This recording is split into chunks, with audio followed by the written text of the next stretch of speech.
Prezados internautas, nossos votos cordiais de muita paz. Hoje nós vamos falar a respeito de um grande trabalhador da seara espírita, Jerônimo Mendonça, mais conhecido como o Gigante Deitado. Jerônimo foi realmente uma daquelas pessoas que incorporou o conhecimento espírita em si, fazendo com que se autoconsolasse através do entendimento. Por que nós dizemos isso? Jerônimo, quando moço, era presbiteriano. Em determinado momento, ele conheceu a doutrina espírita, já na adolescência, indo para a juventude, e nesse conhecimento espírita aprofundou-se. Era um rapaz normal, era um rapaz forte, era um rapaz alto, bonito, e que em determinado momento, quando ele estava em uma sessão de cinema, nessa sessão de cinema estava passando o famoso filme O Morro dos Ventos Uivantes, um filme antigo que demorava 4 horas para terminar. E como ele era de uma cidade muito pequena, ele tinha muita necessidade, muita vontade de poder conhecer esse filme. Só que ele não tinha o traje adequado, era de família muito humilde, para assistir o filme. Foi então que um chefe seu deu-lhe um terno, o primeiro terno que ele teve na vida. Só que a sessão de cinema estava lotada. E estando lotada, 4 horas de filme, quando terminou, ele percebeu que as suas pernas estavam inchadas, porque ele havia ficado de pé às 4 horas. Foi então que os amigos o carregaram, porque ele já não conseguia andar, cortaram as pernas do terno, e foi a primeira vez em toda a sua vida encarnada, nessa última encarnação, que ele começou a entender que aquele processo doloroso que ele iria passar, iria redimir a sua própria existência. Foi diagnosticado que ele tinha uma artrite reumatoide muito grande, muito grave, muito severa, que fez com que ele perdesse os movimentos do pescoço para baixo. Com o tempo, Jerônimo também passou a não enxergar, devido a um erro médico. Dada a saúde muito debilitada, Jerônimo passou a não enxergar.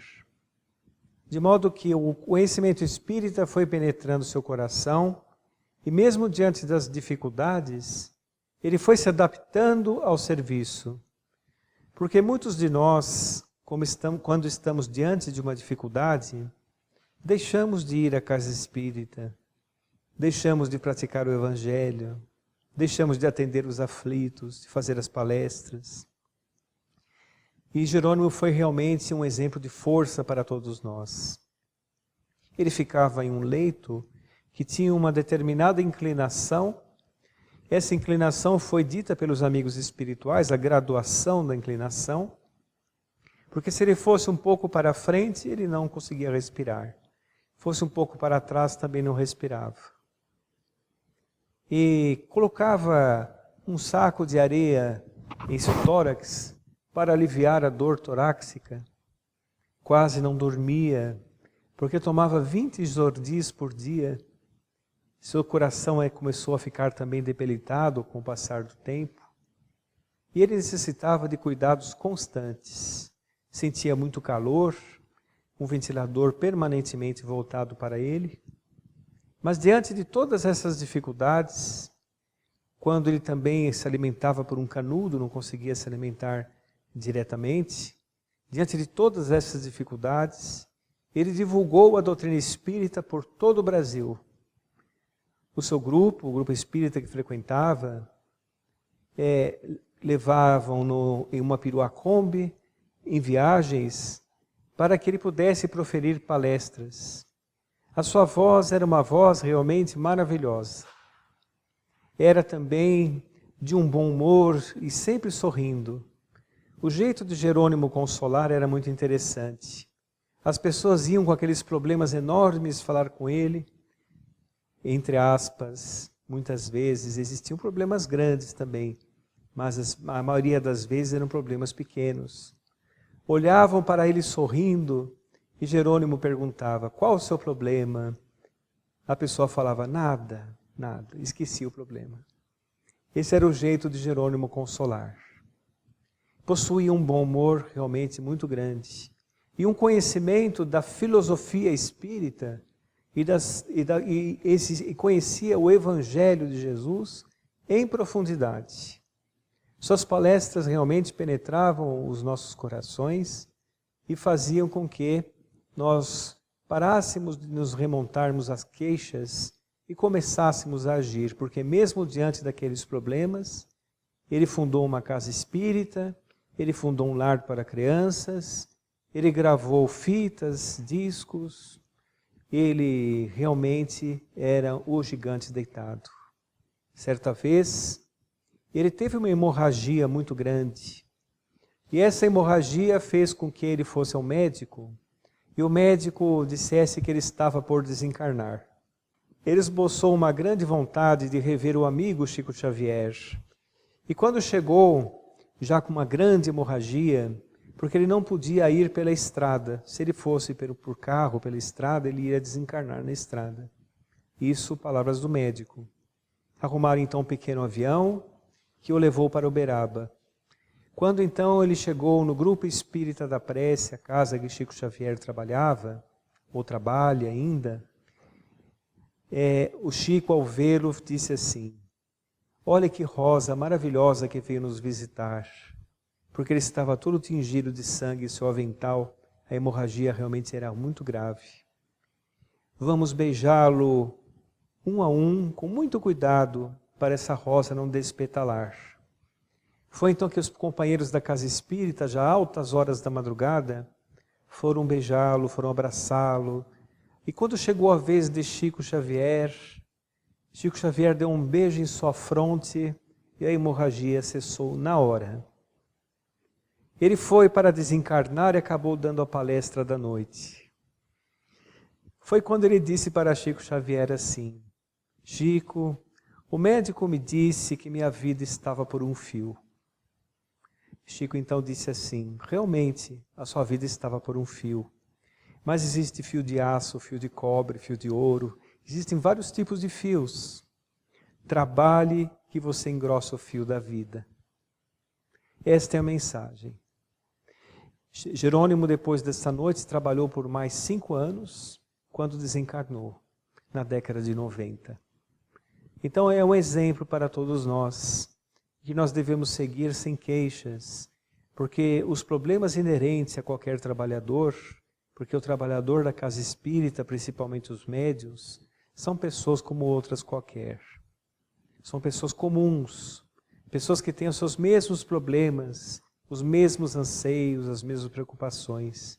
Mas o trabalho, a oportunidade do trabalho é que faz realmente nós ultrapassarmos essas barreiras educativas, aproveitá-las da melhor forma e seguirmos trabalhando.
em toda a nossa existência, nossos passos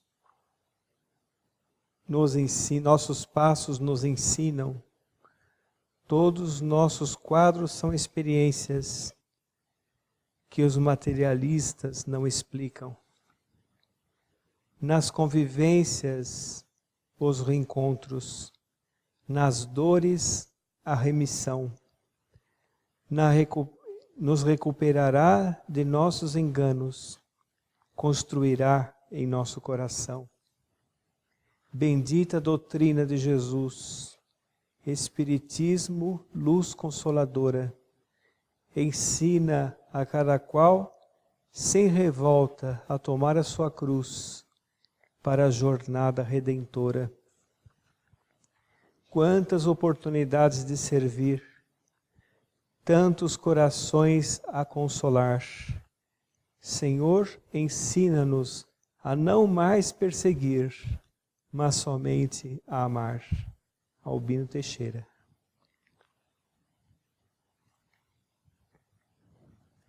Diante da mensagem psicografada de Albino Teixeira, nós temos a certeza de que a doutrina espírita é o cristianismo redivivo, pelas muitas felicidades que traz para aquele que está na seara do Cristo, à luz da fé raciocinada. Portanto, deveremos aproveitar esse tesouro dado pela espiritualidade maior, sob a orientação de Jesus, para realmente traçarmos a rota correta em nossa existência. Muita paz a todos. Quem quiser realmente fazer alguma pergunta, pode enviar para o site, para o e-mail que será colocado embaixo da tela. E nós responderemos com muito prazer. Nossos votos de muita paz, de muita união, de muita saúde e realizações. Que assim seja.